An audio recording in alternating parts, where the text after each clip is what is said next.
सिया राम जय जय राम। जनकपुर नेपाल का एक प्रसिद्ध तीर्थ स्थान है और भगवान राम की पत्नी देवी सीता के जन्म स्थान के रूप में प्रसिद्ध है। पौराणिक ग्रंथों के अनुसार यह राजा जनक के राज्य मिथिला की राजधानी हुआ करता था।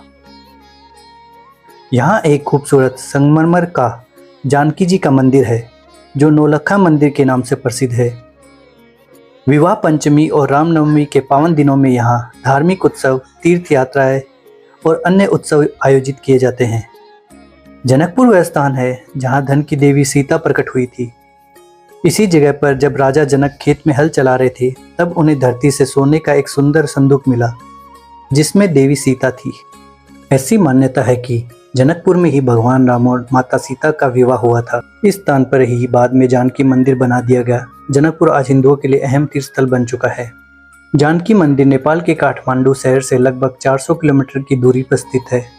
जनकपुर धाम के रूप में विख्यात माता सीता का ये मंदिर 4860 वर्ग मीटर में फैला हुआ है। इस मंदिर के निर्माण में करीब 16 साल का समय लगा था। जानकी मंदिर का निर्माण 1895 ईस्वी से शुरू हुआ था और 1911 में पूरा हुआ। उस वक्त जानकी मंदिर के निर्माण में करीब 9 लाख रुपए लगे थे, इसलिए इस मंदिर को नौलखा मंदिर के नाम से भी जाना जाता है। इतिहासकारों के मुताबिक 1657 ईस्वी में यहाँ पर माता सीता की सोने की मूर्ति मिली थी। माता सीता के इस मंदिर का निर्माण राजपुताना महारानी वृषभानु कुमारी ने करवाया था। जानकी मंदिर के आसपास 115 सरोवर और कुंड है। गंगा सागर, परशुराम सागर और धनु सागर सबसे ज्यादा मशहूर कुंड है।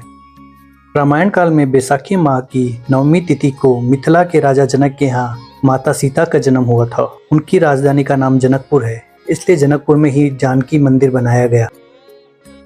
आज भी इस मंदिर में ऐसे प्रमाण मौजूद है जो रामायण काल का उल्लेख करते हैं।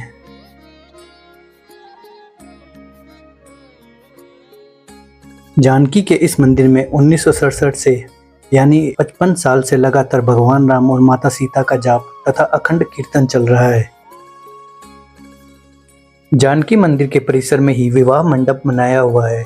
इस मंदिर को लेकर यह मान्यता है कि यह वही मंडप है जहां पर माता सीता और भगवान राम का विवाह हुआ था।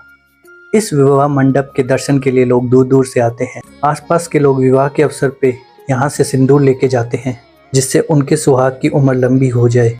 यहाँ हर साल धूमधाम से राम जानकी विवाह उत्सव मनाया जाता है। यहाँ नेपाल और भारत के अलावा अन्य देशों से भी भक्त दर्शन करने आते हैं। भगवान राम की जन्मभूमि अयोध्या से हर साल राम बारात जनकपुर के लिए रवाना होती है।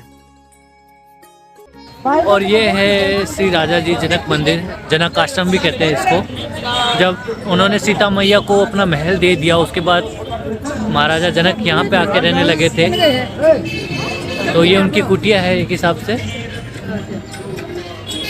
इन्हीं कुटिया में जब अपना महल छोड़ दिया तो वो यहाँ आके रहने लगे। मंदिर है उनका। तो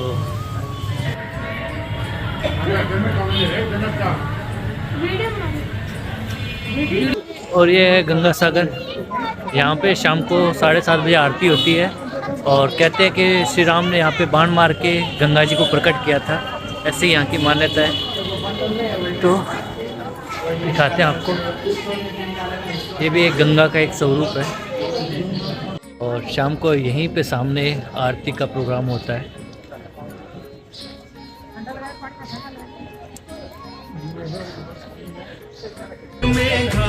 घंटा झाइल मृदंगा बाजे, राग तान आमंत्र पाठ के, राग तान आमंत्र पाठ के, मिले सूर में सूर।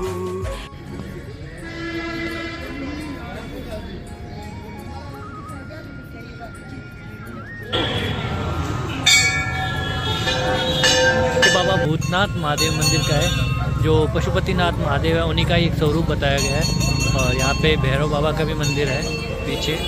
पहले ये देख लेते हैं मंदिर हम।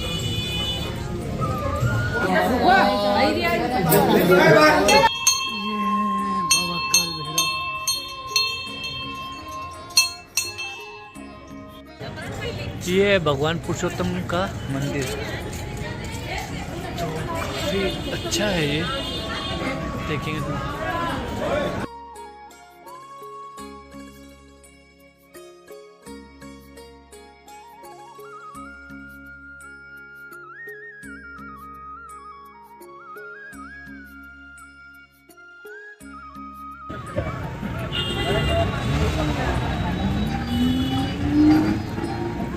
और ये है राजदेवी माता का मंदिर, जो जनक महाराज की कुलदेवी थी, और इसी के दर्शन करके उन्होंने अयोध्या के लिए विदाई ली शादी के बाद में।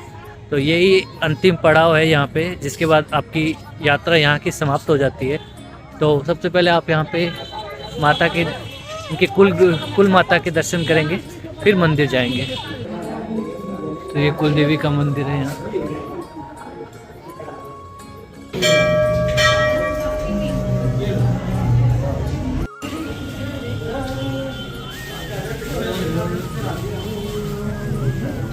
कहते हैं पार्वती जी का बाया कंधा यहाँ पे पड़ा था। तो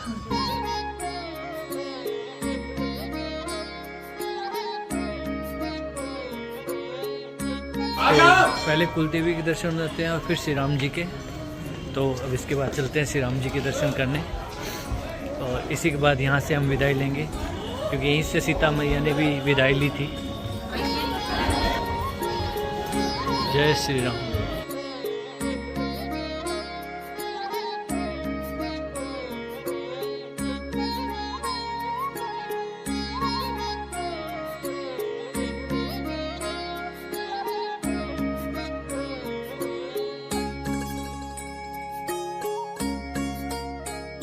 तो जनकपुर का सफ़र मेरा यहाँ समाप्त होता है। मैं मिलूँ आपसे किसी नए सफ़र पे, तब तक के लिए जय सिया राम।